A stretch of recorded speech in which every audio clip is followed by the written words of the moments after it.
Hi everyone, it's Adam from PSU.com. And Eric from PSU. And we're giving you a day 2 update.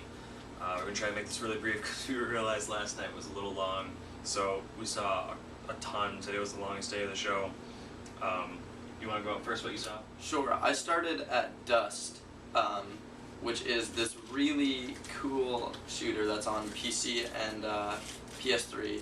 It connects with the EVE Online universe, and it's persistent. So whatever you do in Dust 5.14 affects the EVE world and players there.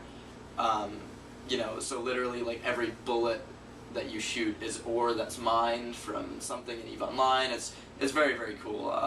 PS3 exclusive, right? PS3 and PC. Okay. As far as I can tell. Okay. Yeah. Looks really cool, I think, too. Yes. Just from the previews of it. Mm-hmm. In the morning, while he was there, I actually went and checked out a bunch of EA stuff, mostly EA Sports stuff, FIFA 12, Madden 12. Not too much to say about Madden because I was kind of rushed through it, but they have a new collision physics engine.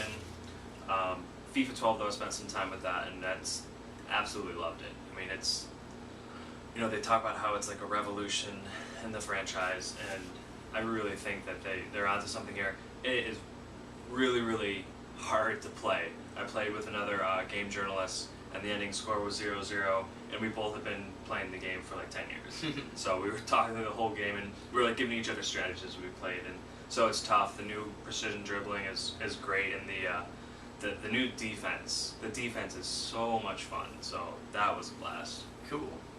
And then we saw other things, but just in the interest of time, again, the internet connection is terrible. It's going to take a long time to upload this, so let's skip ahead to Ubisoft, where I saw it was hands-off, but I got a guided demo of Assassin's Creed Revelations, which looks very cool.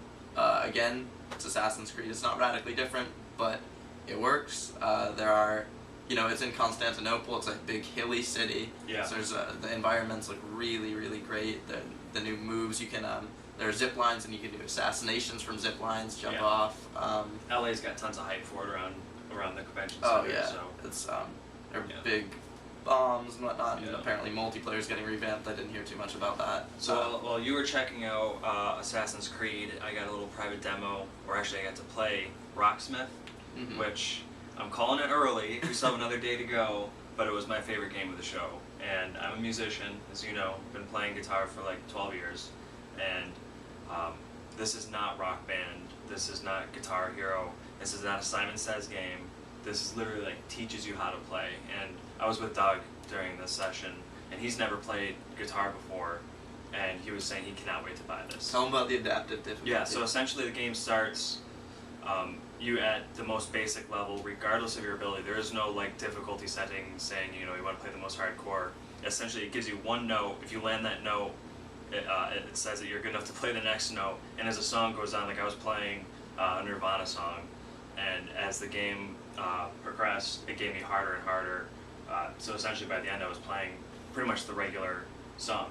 So I mean, again, still got another day left of the show, but that was the highlight of my hands-on time today. I also did see Battlefield, and they had a nice little VIP kind of set aside. Graphics again are amazing. It is just another first-person shooter. It's gonna be a great first-person shooter though. But So many shooters. there was a lot of shooters this year. The reason I'm saying that it's just there's not much to say about it is because the demos were all on PC, so it's really hard to say how it's going to play out on PS3. And then also at EA, I played the new Need for Speed. A lot of fun. The quick time events I think were a little weird, but we kind of had a meeting with somebody from the executive producer of The Run, which is the new the new Need for Speed. Yes, and he was explaining that it's like, do you want to just watch cutscenes or do you want to take part in the cutscenes? And it makes sense for a story. They are pivotal story moments, so you might as well interact with them. Yeah. But let's move along here. What else did you see? So I spent a little time at Konami, where I saw Silent Hill Downpour. I can't really talk about it because there's a bug in the demo that one enemy popped up, I killed him, and then the other enemies didn't, so the demo was done. There's bugs like Yeah, pretty much so everything I saw. E3 builds, that's how it Yeah. goes. But I do want to speak briefly about No More Heroes, Heroes Paradise. It's more or less a port of the Wii version. There is some PS3 exclusive content in there. But, you know, just vibrant graphics, the reskinning looks great. It's a lot of fun. If you haven't played it, I recommend it. It's quirky. It's, you know, a little immature at times, but, you know, it's part of the fun. I had a blast playing it. I also played a couple Atari games. They're going to be coming out in the PSN. Really light, but really fun. One, I can't remember the name of it right now. I'm going to write a preview of it later. Really like tongue-in-cheek and just doesn't take itself too seriously. Kind of a classic RPG style. You know, it was just kind of a feel-good game, and out of the monotony of E3's constant shooters and these big budget games. It was really nice to play just a fun kind of old school RPG that makes fun of the gaming industry. And the developer gave me a really funny tidbit about how everybody made such a big deal about the sex scenes in Mass Effect, and apparently there's gonna be some kind of play in that, but can't tell you too much about that. So while Adam was doing those sort of things, I went over to 2K. Now I'm gonna play BioShock tomorrow, but Me too. yes, we're both gonna play BioShock tomorrow. Easy with the Ramada here. But I got a chance to see demos. I'd see, not play, but of The Darkness 2 and XCOM, both of which look phenomenal, particularly XCOM. Let's start with The Darkness, though. It's, you know, you get a lot of different Darkness abilities.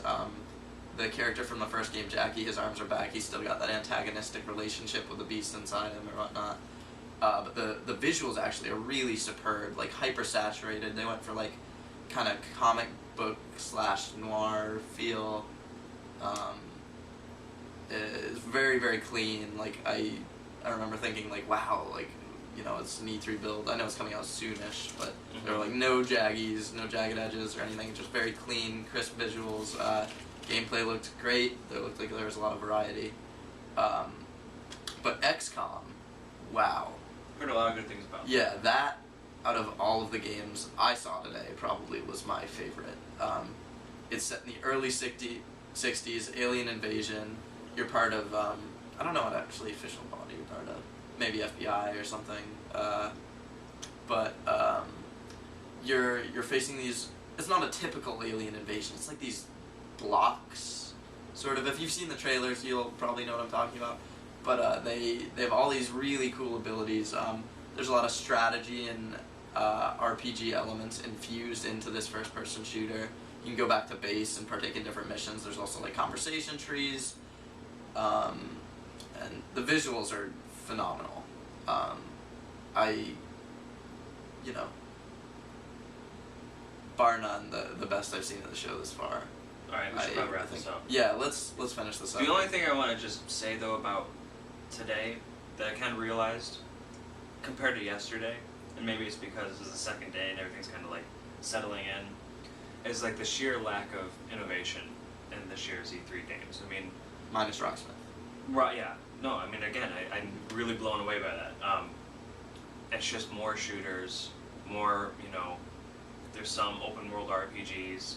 You know, we got a real brief look at the what's that game we checked out from EA? Kingdoms of Amalur Reckoning. Reckoning, yeah. You know, they all looked great. Don't get me wrong, but there was. It seems we're in a state of, and this is just from the PlayStation 3. You know, I mean, Nintendo's doing its own thing. Microsoft and the Connector, they're doing their own thing. But I think from, you know, what we're seeing is no like giant leaps forward. You know, kind of sticking with what works, and you know, hopefully we will have a much different story to tell you. You know, online at a different point, because tomorrow we're seeing more of Sony's lineup, more of what Sony has to offer, and you know, none of the other booths had PlayStation Vita set up, so And just so you guys know, this is going to be our last of these Because we're leaving recaps. Tomorrow. Literally right. Yeah, from we head E3. from the show to the airport to fly back to our respective cities. All gone. All right, we're out.